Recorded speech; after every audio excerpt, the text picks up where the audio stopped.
second hour on Friday. I had one of fairly common disagreements with IQ al-Rassooli. And, you know, when we disagree, it's usually on the details. In this particular case, I don't think we were disagreeing on the details. I think we're disagreeing on something very fundamental. And I want to pick back up where we left off in the first hour here today. I applaud Putin for saying what nobody wants to say. And it's the absolute truth. That to remove Assad from power, which is what the United States and Europe are committed to doing, is counterproductive. Just as it was in Afghanistan, just as it was in Libya, just as it was in Iraq. We have absolute proof that removing a secular dictator from power in an Islamic country is counterproductive. Whoever replaces him will be worse, if anyone replaces him, or if it's just marauding terrorists. So I applaud Putin for acknowledging that the world, if it wants to deal with the Islamic State, should fight on behalf of Assad rather than to replace Assad. But IQ was of the belief that Putin somehow, because he doesn't have to answer to anybody, and he is more pragmatic, that he is going to prevail in Syria and is going to keep Assad in power and keep the city-state of Damascus upright. Mm-hmm. I don't think so. In fact, I'm quite sure of it. It's going to work out the other way. So I left the Friday show by saying, Russia had a lot at stake in Afghanistan, and it was fighting a de minimis foe by comparison. That was the propped up Taliban and al-Qaeda, propped up with American weapons, and it lost badly with 10 times the troop presence and aircraft presence in Afghanistan that it has in Syria. So why would you think that the Russians are going to prevail in Syria? They can't. They can't. They won't. But they could escalate it to a nuclear war. That's the horror of it all. Yeah, I think what they can do is put a dog in a corner, or a rat in a corner, man. Eventually they're going to give everything they got. Correct. Yeah, it can escalate. In fact, it will escalate the Syrian, Iraqi, Iranian conflict to world war. Now, that it's going to do. And it's going to delay the fall of Assad so that all of this transpires in 2026 and 2027, and that the Islamic State, Sunni, Shia, Iran, Saudi Arabia battles are going to continue on for the next 10 years. That's what it assures. Yes. Yeah, I would tend to agree. And in terms of what you were talking about earlier about oil is certainly a huge variable in these equations. But ultimately, ideology and agendas trump this. We know about the globalist agenda, and it seems to me that in that region of the world, they're using the Sunni-Shia conflict for consolidation. Ultimately, I believe they want to get rid of all nationalist and local cultural identity, to have the whole world in submission to thinking globally and being a good global citizen and all this stuff. Yeah, I don't think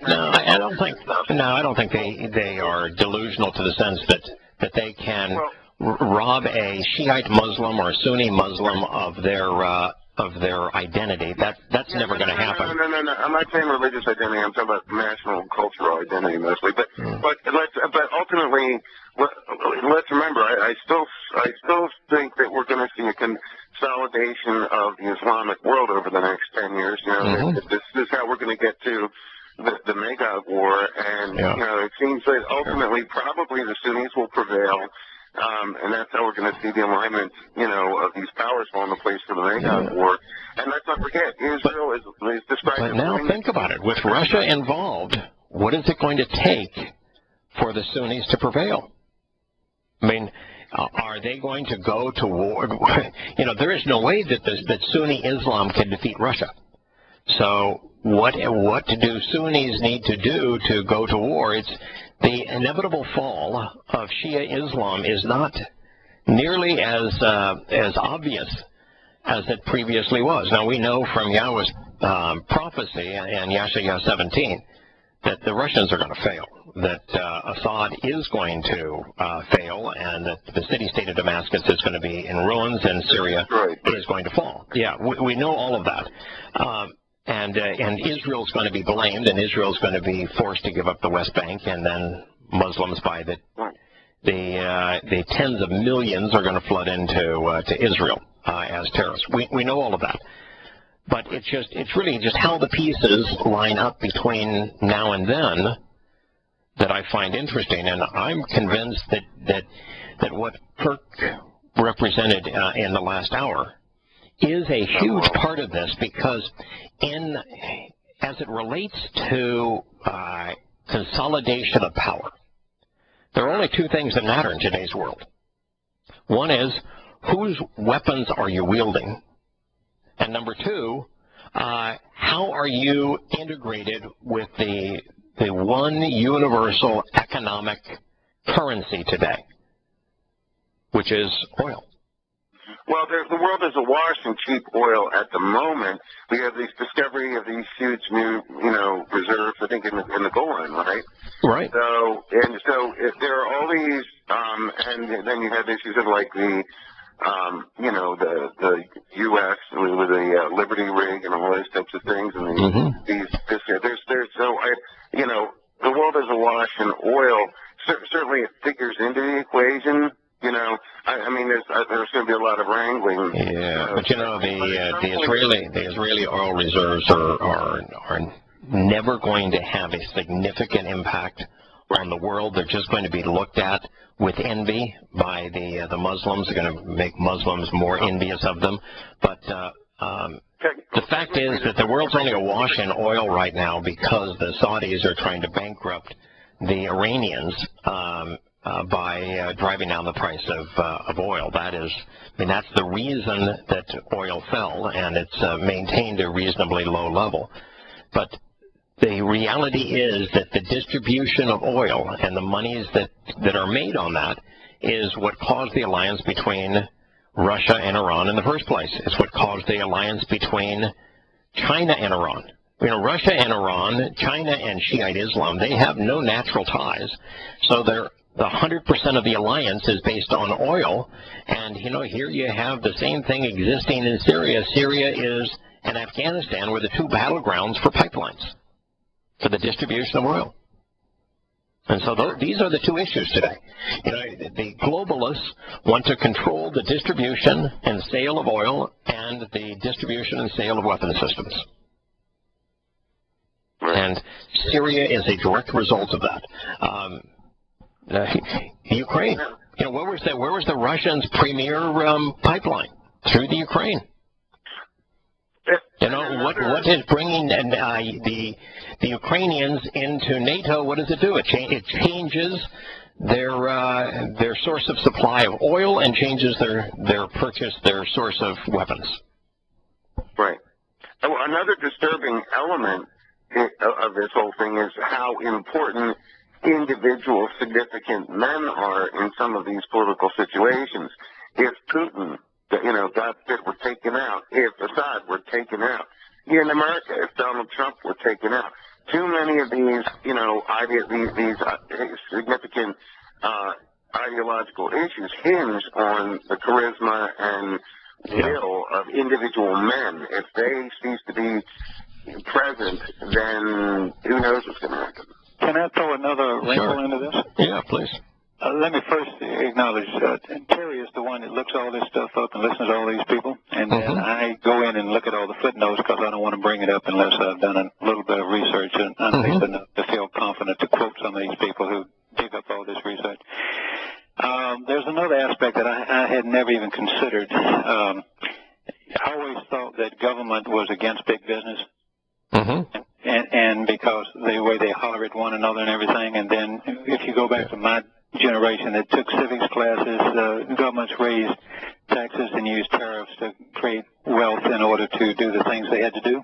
Now, when it was that we're not profit-making things, there was a guy that came on radio, and if you read all his footnotes and all his research, you go, my God, the government's private, I'm not private, but the state, locals, and federal governments are worth trillions. I didn't realize that, and I should have, because I lived in Orange County where all of a sudden they went bankrupt one time because they made bad investments. And I thought to myself, well, what the hell are we in the stock market for? Why is the Orange County in the stock market? Because of the pension plans. Yeah. And you think about 1 in 4 workers in America work for the government. Correct. And they control the pension plans. I know you had a big company, and I've worked for a company that had a 401k once, and those things, they give you a choice. They say you can put it in the bank at no return, you can put it at a safe return, you can put it in a risky. Right. Basically, they just tell you what, those are the offers. You got to put it in something. So they basically are directing that. They control that. If you control as much wealth as these do, and the guy because of the pension plans and the health care plans and all that stuff. His point was, and he showed you how to document it. You can actually, this is all public record stuff. You can get these places are worth, these governments are worth in the tens of trillions, and they are business. They can put anybody on any board of any major. Yes, they can, because of the amount that they manipulate. Right. Yeah. Right. So now that means that these guys are in bed. The government and big business are the one and the same. Yeah, it is only to a certain extent, and that is that they do have significance because of the pension share ownership. This would be state and local government pension share and public entity unions, like the teachers union, for example, which is a union for public employees. That the amount of money that they control as investments can influence a board of directors. Now, boards of directors are the most useless, most counterproductive thing in the world. There is no corporation in America that listens to its board of directors. What they do is they have their quarterly board meetings where they put together a package for the board that very few board members even read, and then they put on a song and dance program for the board members, wine and dine them, and the board rubber stamps what the management wishes to do. So the influence on boards is overrated. My point on Friday was that if you looked at al-Qaeda, which was conceived by the United States by Zbigniew Brzezinski and Jimmy Carter, to try to recruit jihadists to wield weapons that we were providing to the Taliban, to menace the Russians in Afghanistan to the point that the Russians withdrew from Afghanistan. That this undercover CIA project resulted in the Russians being bludgeoned to the point that they retreated from Afghanistan. Now, if you were to compare the Islamic State to the combination of the database recruiting of al-Qaeda and the jihadist training of the Taliban and the weapons deployed by both, anybody that doesn't recognize the Islamic State is 10 times as numerous, 10 times better armed, 10 times more skilled in deploying those weapons, 10 times better entrenched, 10 times the foe that the Taliban in Afghanistan was, and they ousted the Russians in Afghanistan, which is a neighboring country. What do you think the chances are that Russia is going to prevail against the Islamic State when they lost so badly at the peak of their power in Afghanistan? Well, they also have advisors from us, if you believe this stuff on the 2006 documents. We're not opposed to telling Saudi Arabia, tell them to do this if they want to do it indirectly. I'm not sure we wouldn't do it directly. Yeah, it was an amazing story that came out of Baghdad last week, where Russian generals and Iranian generals are now working on behalf of the special forces from Iran, deploying them throughout Iraq at the direction of the Russians and Iranians. The Iraqis have nothing to do with it, and the Americans, who have 5,000 personnel in Baghdad. Right in that big old building. Oh, in that big old building, 5,000 personnel in Baghdad, and all the weapons that we've provided to Iraq are being orchestrated by the Russians and the Iranians. And this is somebody they want to trust? Oh, I mean, the abominator is either the most maniacal man who ever lived or the absolute dumbest. And Scott, during their last segment, was trying to say, you know, there's this distinction between maniacal and just buffoon isn't necessarily one that you should make. You can be an idiot who is maniacal, who doesn't understand the consequence of their own actions, who are deliberately working against our interests, but still couldn't fathom all the negative consequences of their belligerence.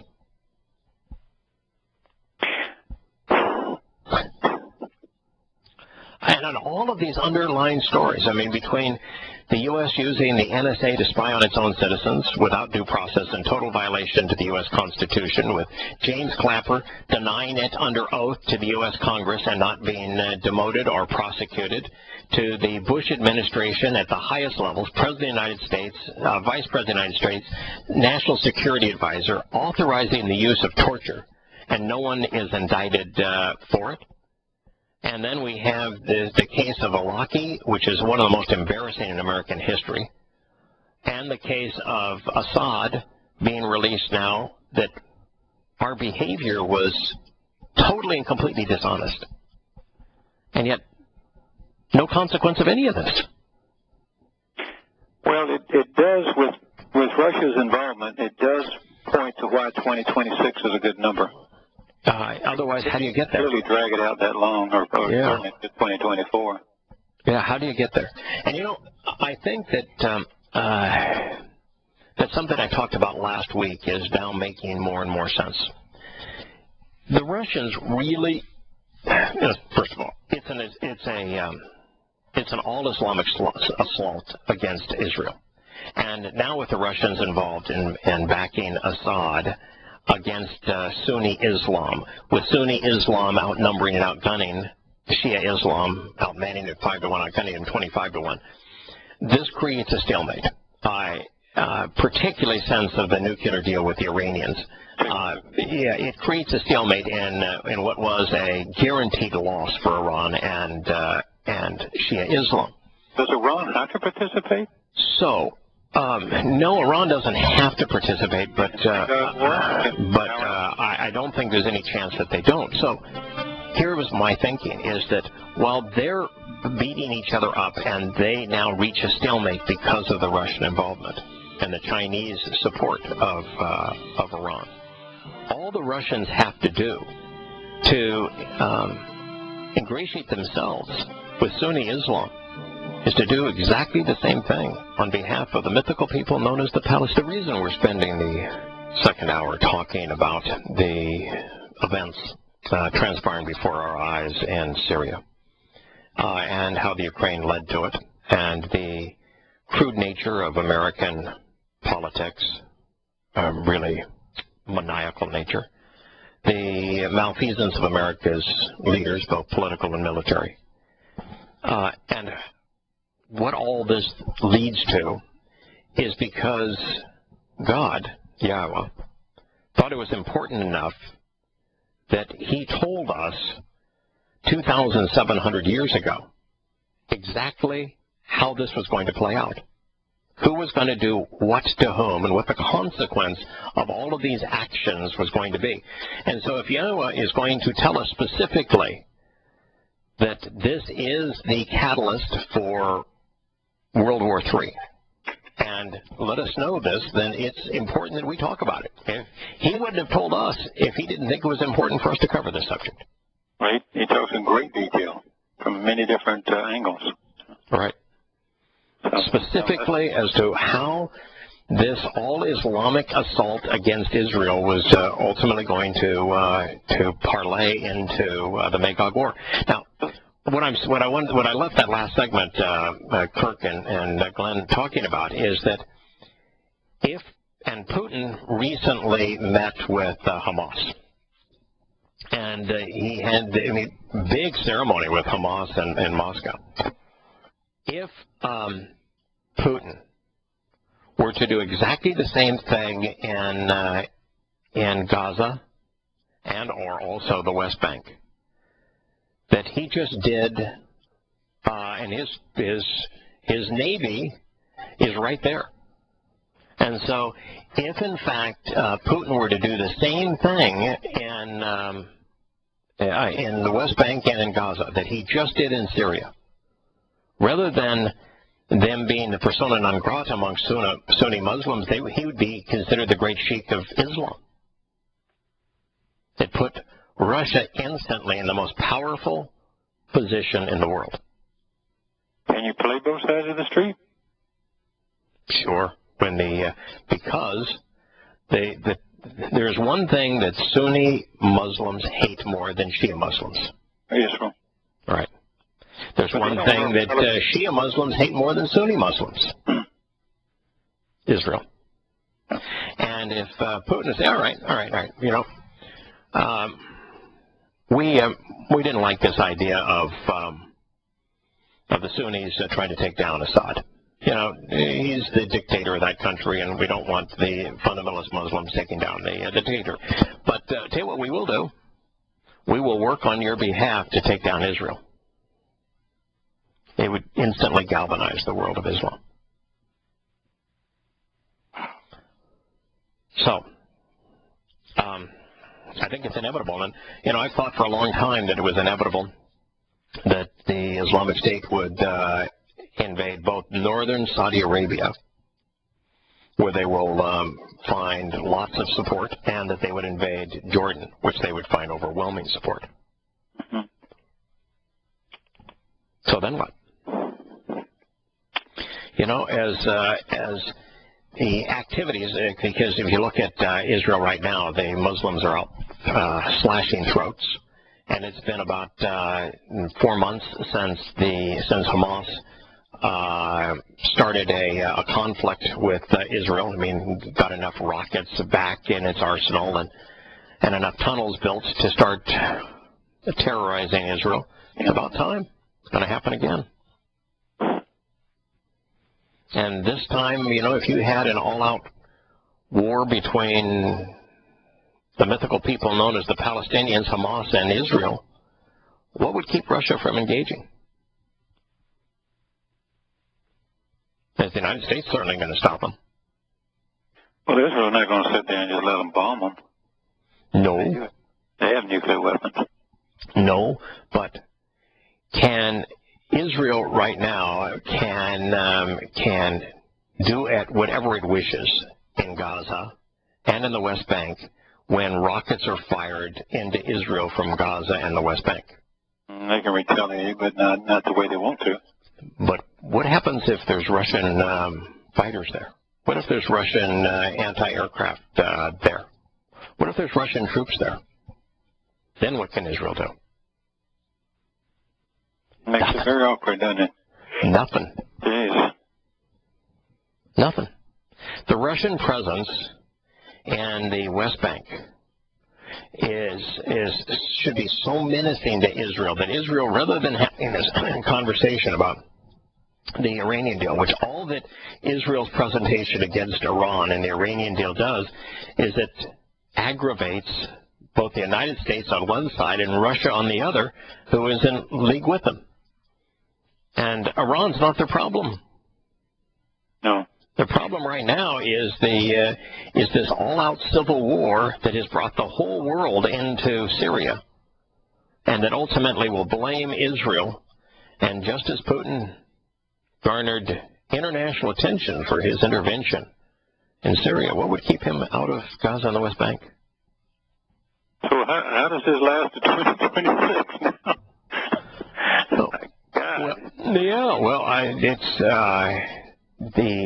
all-out Islamic assault on Israel doesn't begin until 2026, 2027, but it's preceded by the fall of Damascus. So Putin's involvement in Syria precludes the fall of Damascus happening any time in the next 5 or 6 years. So it just keeps the timeline on the timeline that we've known is going to happen. Yeah. And and it guarantees nuclear war. And it guarantees the second phase of the Magog War, where 1/3 of the Earth becomes uninhabitable and where elements melt in intense heat. The nuclear exchange the nuclear exchange wasn't possible with Iran bombing Israel, Putin's fear, because Israel, while bludgeoned, the bludgeoning of Israel is, Yahowah says specifically that the people are robbed and the women are raped. Well, a nuclear bomb doesn't rob or rape. No, there's nothing left. Right, and while Yahowah tells his people to flee twice during this, the fact is that it's militants personally marching into Muslims marching into Israel that causes that problem. They're not going to use that. That's not where the nuclear exchange is going to occur. And the nuclear exchange that would be capable of being perpetrated by Iran is not going to set the whole world ablaze. No. There's only by... I read that. Yeah, you have to have Europe and the United States in opposition to China and Russia to have 1/3 of the world scorched with a nuclear attack. And no one can see this coming? I mean, forget prophecy a minute. No one can see this as a consequence? I first translated Isaiah 17 probably 10 to 12 years ago. And I had a tough time seeing how Damascus was going to fall, how Syria was going to fall, or that the American invasion of Iraq was going to cause this. But I was able to see that America was, in Isaiah 18, the belligerent. So I knew that God was blaming America for the situation that has transpired, as he should. Mm-hmm. But I didn't see it 10 to 12 years ago when I first translated those passages. Now, today I've got the advantage of being able to look at the situation through the prophecy, and what we're looking at it's so easy now to put the pieces together. So you and I don't claim to be the best informed or smartest dudes on the planet. Hardly.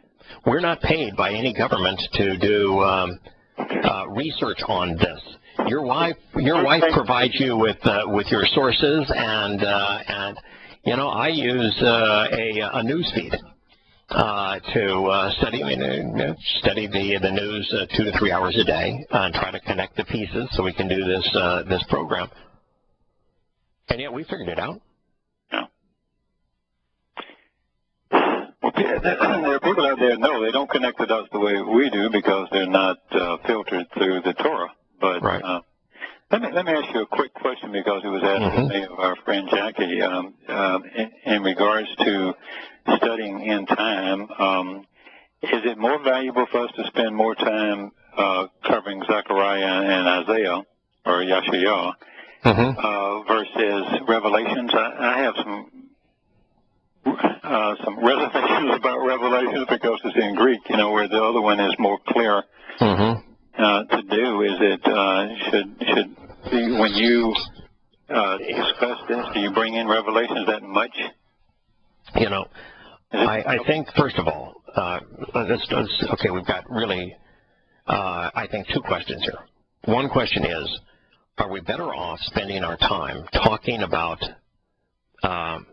the fact that Pauline Christianity is wholly and completely worthless, counterproductive, and therefore if you are a Christian, and the same thing would be true with Muhammad's Islam, if you were a Muslim, it's in your best interest to leave your religion? Or are we better off talking about socialist secular humanism and it being on a flawed premise so that people are willing to question, so that they're willing to consider Yahowah's testimony? So should we do that? Should we emphasize instead Yahowah's covenant and his Torah, so people know once they start questioning the things they're dependent upon, whether or not they should go to and what truth is reliable, or do we spend our time focusing on what Yahowah had to say about the last days, so that the validity of and the just amazing nature of his precise presentation some 2,700 years ago of precisely what we're seeing play out in the world would cause people to be interested in what God had to say and trust what he had to say. And then the next is, what is the best approach? Do we do this strictly from Isaiah and Zechariah and Ezekiel and the Torah to put the timeline together, or do we also include Revelation? Yeah. So that's that whole series. And let me just deal with the last one. Sure. About 4 months ago, I read every prophetic book cover to cover. And in doing it, it was the first really kind of broad-based view I've had of all the things that Yahowah was saying about our day, and that included also Revelation.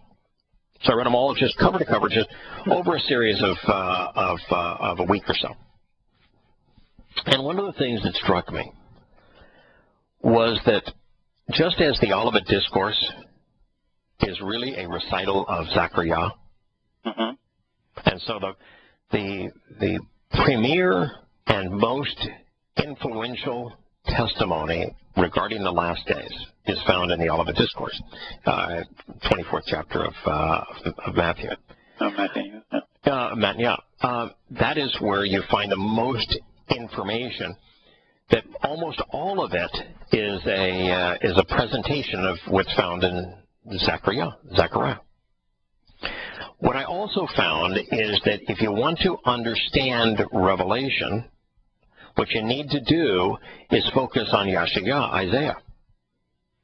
That the whole presentation of what Babylon represents, and what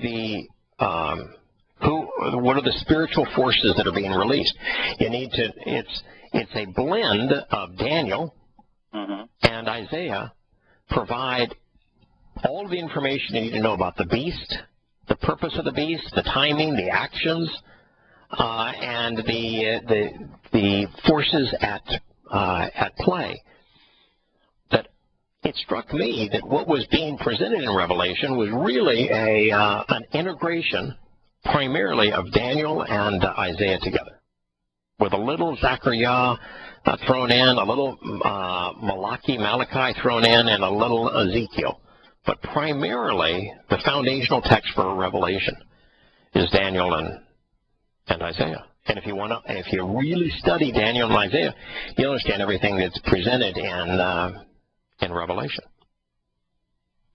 What was Terry's thought? Or Jackie's thought in this regard? Jackie's thought, well, I think she was leaning toward Revelations, but I don't have her email in front of me, but I'm recalling from the day before yesterday, I think, or early yesterday. She was very interested, and I remember Revelations being part of it. And to me, from day one, even in Christian days, Revelation was Daniel. With a few little tidbits thrown in that you may not pick up through Daniel, but I'd always looked at it as... Yeah, except you don't know Satan's association with Babylon without Isaiah. Yeah. So...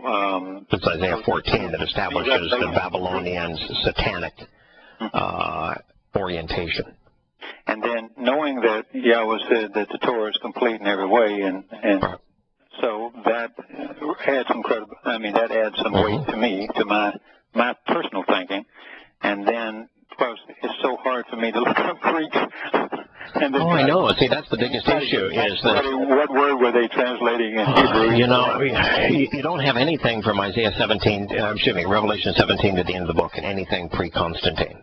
And so, now that's a crapshoot as to what part of that's reliable. So that's my problem. Right, and then you take the book of Yahowah, and it's one of the most highly copy-edited of all of the text in terms of just altered to suit Christianity. And so this is a Yahowah text, and that he wrote in Revelation. And then you've got the issue of the oldest manuscripts are in Greek. And none of this conversation took place in Greek. And now trying to adjust Greek for to the Hebrew prophetic mindset. Wow. I mean, I understand that there are some insights in Revelation that would probably help us put together the pieces so we better understand the timing and the events that are portrayed in Isaiah and Daniel. My gut just does somersaults when I think that I'm going to be reliant on a Greek text found in the Christian New Testament. The only book that I really find that I'm the least bit comfortable in is Matthew. Yeah. It's pretty straightforward, too. Yeah, because it was originally written in Hebrew by an eyewitness, and so, I'm pretty comfortable there, and I get out of that, and gosh, I get uncomfortable.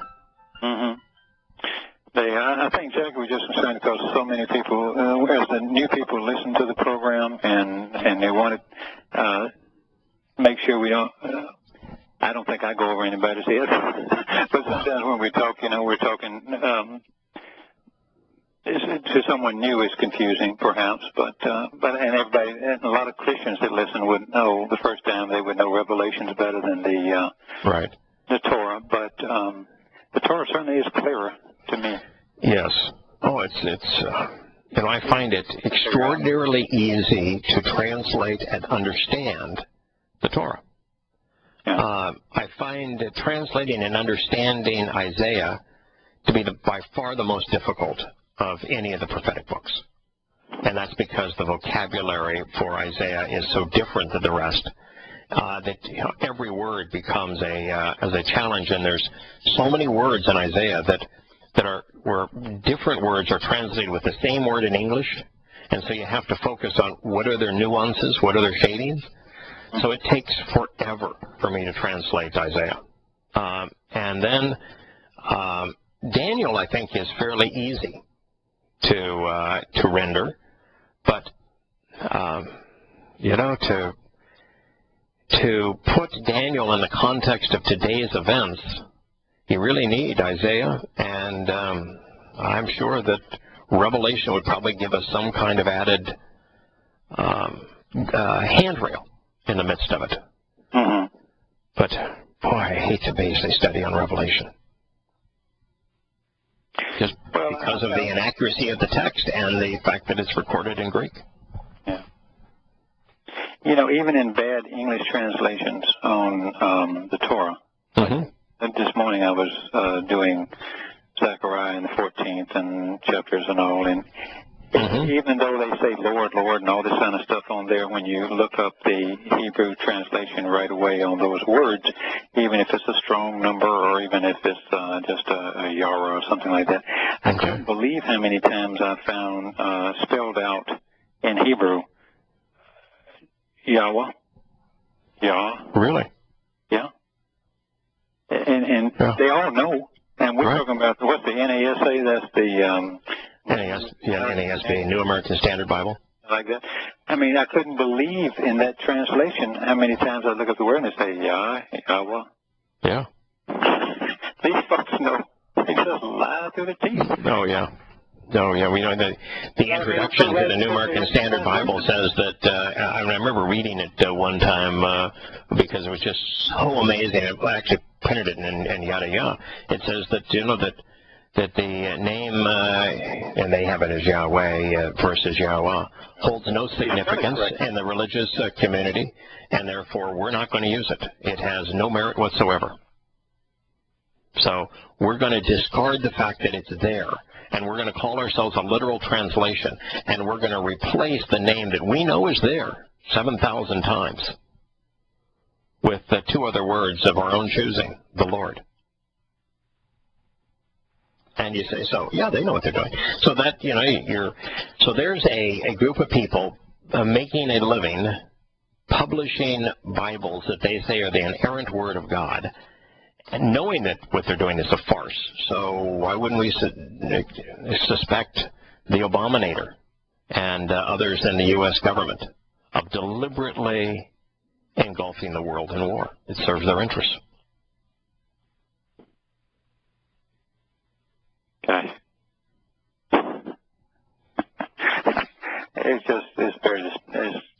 It really does give me cold feet, though, when I think about, could the Abominator and his allies actually have established the ruse that we witnessed in the Ukraine, specifically for all of this to materialize, so that the world was aligned for war? Well, you keep poking somebody with a stick, you know. Yeah, but it's more than that. It was far more than that with Putin. I mean, that was a very elaborate scheme that was created, and then at the same time to put Russia in a position where their primary economic partner is Iran, which you knew they were going to defend, and now they have their general strategizing with using American weapons, and in the most dangerous place in the world, in Syria, while at the same time that we are creating this division between Europe and Russia. If you read the history and taunting China, yeah, the Russians, signed all the same type of agreements with Yugoslavia and all that area, and they said when they went to war, and the things that came out later that you can read, they say to one another, why are we doing this? This is going to lead to a war with France and war with England and everybody in Germany, and it's going to be pardoned. Why are we doing this? It's because we signed an agreement, and by God, they'll do it. Yeah, I've got goosebumps thinking about, rather than just being stupid, not understanding the consequence of their actions, that world leaders have actually fashioned this prelogue to World War III that we're witnessing, and that billions of people are going to be sacrificed for their ego.